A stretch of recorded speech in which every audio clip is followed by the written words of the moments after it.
A seminal figure in American hacking, Kevin Mitnick got his career start as a teen.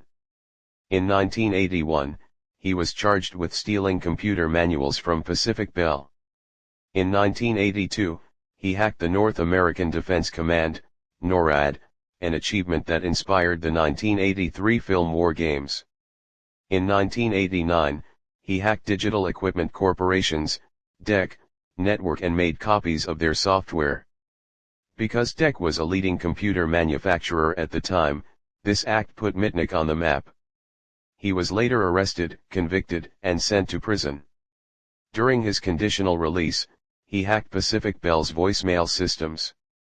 Throughout his hacking career, Mitnick never exploited the access and data he obtained.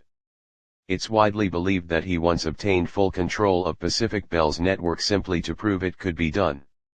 A warrant was issued for his arrest for the Pacific Bell incident, but Mitnick fled and lived in hiding for more than 2 years. When caught, he served time in prison for multiple counts of wire fraud and computer fraud. Although Mitnick ultimately went white hat, he may be part of the both hats gray area. According to Wired, in 2014, he launched Mitnick's Absolute Zero-Day Exploit Exchange, which sells unpatched, critical software exploits to the highest bidder. Anonymous got its start in 2003 on 4chan message boards in an unnamed forum. The group exhibits little organization and is loosely focused on the concept of social justice.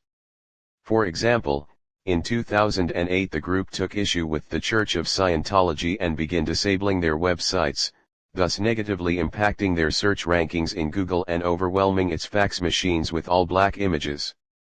In March 2008, a group of Anons marched past Scientology centers around the world wearing the now famous Guy Fawkes mask.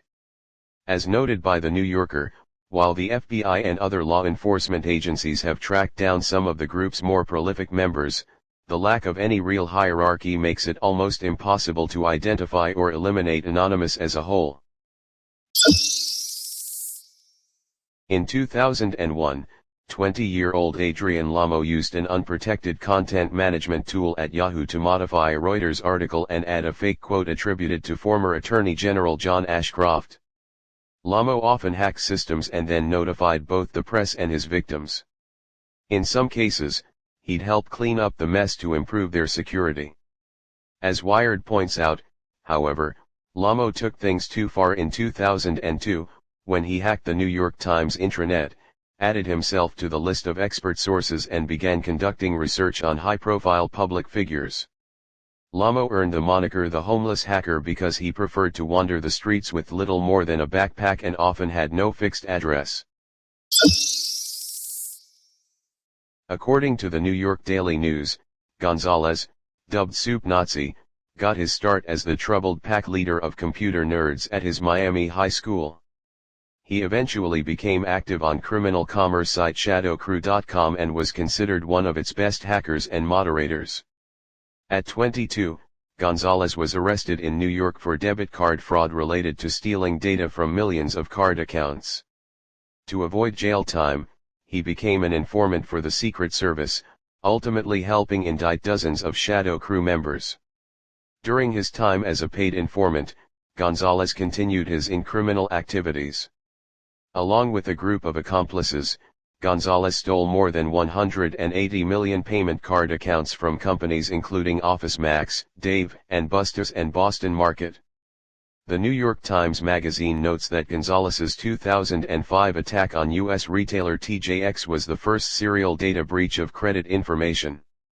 Using a basic SQL injection, this famous hacker and his team created backdoors in several corporate networks, stealing an estimated $256 million from TJX alone.